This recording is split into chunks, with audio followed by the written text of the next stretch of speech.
Tinkerer here. Today we're coming to you from the hidden bunker of my friend, we'll call him Mystery Tinkerer.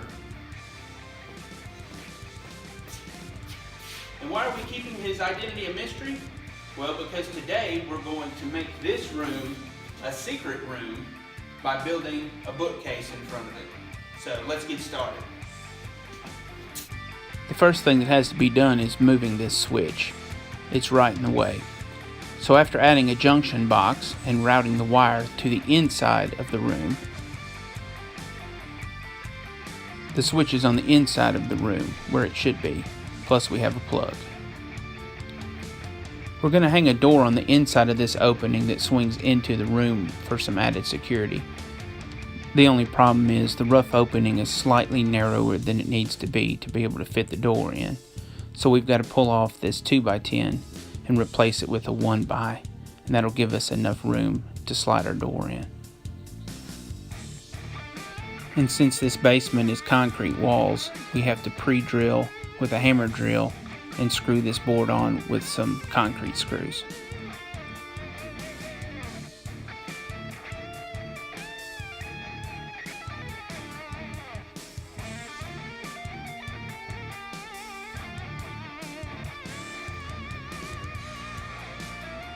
Now let's see if this door fits.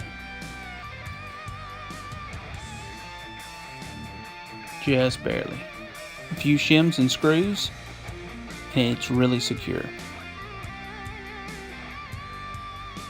Now the fun part of the build, building the secret bookcase. Here we're attaching a ledger board. It's a 2x6, and we've leveled it up across the opening. It's the exact length of what the finished bookcase is going to be. This gives us something to attach the top of our bookcase to. We're making this bookcase completely out of 2x12s.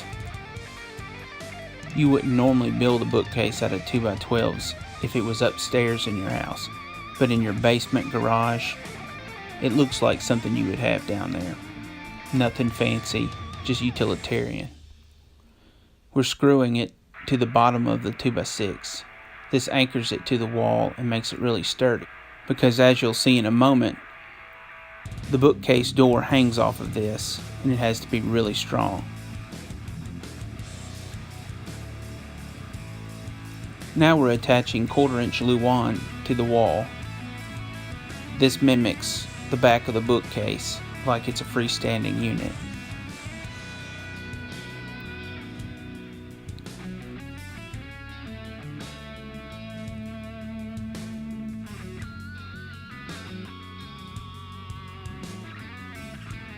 Next we need the pivot point for the bookshelf. We're drilling a 1/2-inch hole into the concrete, a specified depth. Now we're using this expanding anchor as our bottom pivot. I'm going to drive it in, and then as I tighten the nut down, it expands in the concrete and makes it really strong. Now I'm drilling the hole in the bottom of the bookshelf that will sit on top of the anchor pin and pivot. We don't want the end of that pivot pin poking directly into the wood. So I've run some nuts down on the pivot pin and I'm adding some washers, and the door will actually sit on the washers and spin. Now we're assembling the bookcase door itself.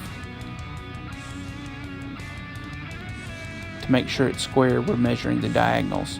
When they equal the same length, we know it's square. And to keep them from moving now that it is square, we're covering the back in a piece of 1/4-inch luan plywood. And we'll screw this really well. This is going to hold it square. But as a little added insurance, we're going to put a 2x4 diagonally. That'll really make sure it's good and strong.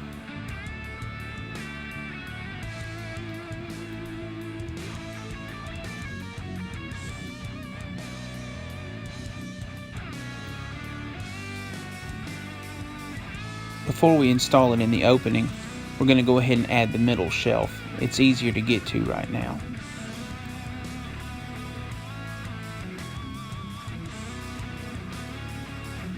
Now we're using a plumb bob to mark the spot directly above the bottom pivot, and here we're going to drill a hole for our top pivot.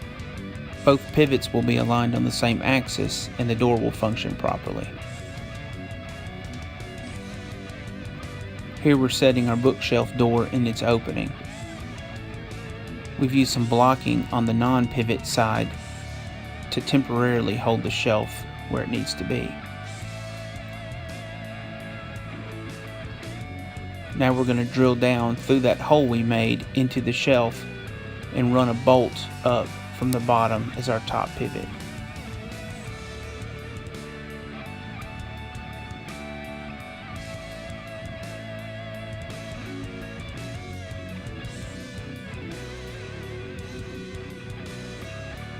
Now let's take the blocking out and see how it works. We nailed it the first time. It has just the right clearance on both sides. Now we'll turn our attention to making this look more like a bookshelf.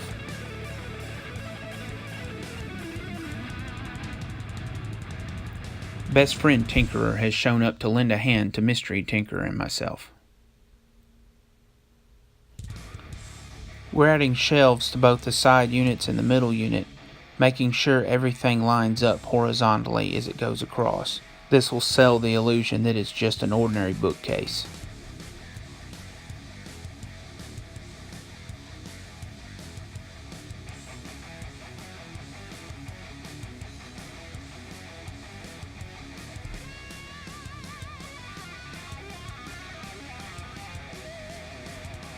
To help sell the illusion even more, as well as to cover up the concrete header that's in the wall above the door, we're adding another row of shelves on the top of the bookcase.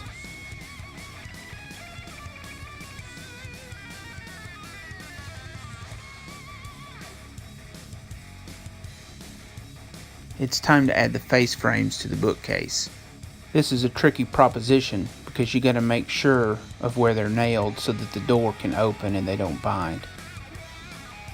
Some are nailed to the door portion and some are nailed to the stationary side units. Here I'm beveling the bottom edge of the vertical face piece.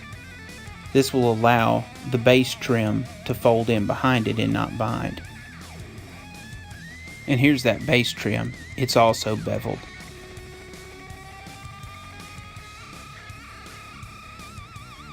Let's give it a shot and see how we did. Beautiful. We decided to add some pegboard to the shelf to make it even more realistic. Here I'm installing the strike portion of the gate latch that will hold the door shut.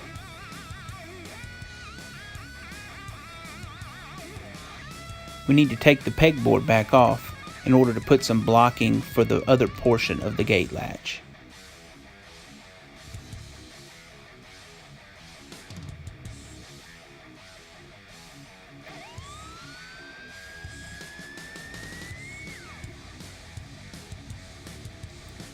This board will give the screws from the gate latch some meat to grab into. I had to shim it out with a piece of Luan to make the depth right. And here we are putting on the other half of the gate latch. Remember, the screws from this are going to go into that block we just put on the other side.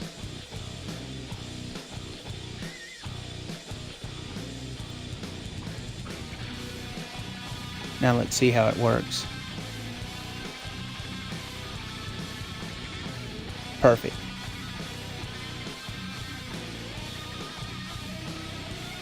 To make pulling the door shut easier, we're just attaching the simple handle.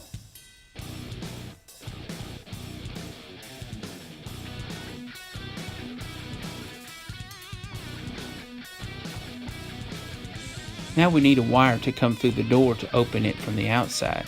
But how do we disguise it? By taking a pegboard screwdriver holder, snipping off one of the loops, and replacing it with our disguised wire. We need a hole to fish that wire through.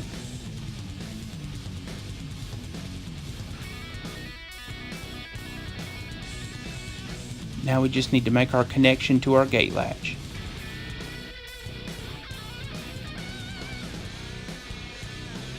Here it is in operation.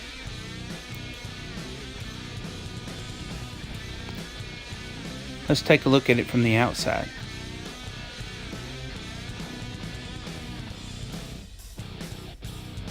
As you can see, no one would ever suspect that this is the secret latch.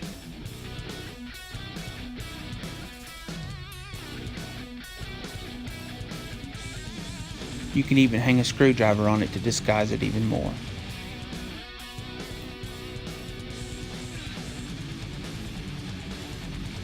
We even decided to add a peephole. You can't tell detail, but you can see when people are walking by and know that someone's outside. Well, here's the finished product. I've been calling it a bookshelf this whole time, but it's really more of a storage shelf. You could put books on it, but Mystery Tinkerer thought that would look kind of odd being in the basement. This actually blends in better. I think it turned out pretty well. But don't take my word for it. Let's ask Mystery Tinkerer. As a little boy, most of us dreamed of a secret door leading to a secret room. Now, as an adult, we can finally make that happen. Thanks to the Tennessee Tickler. What? It's Tinkerer? I thought it was Tickler. I've always said Tickler. It's really Tickler? Tinkerer. Thanks to the Tennessee Tinkerer, this dream has come true. I encourage all of you to subscribe to the Tennessee Tinkerer. Subscribe to the Tennessee Tinkerer and like his videos. Thank you. So is that a wrap? Oh!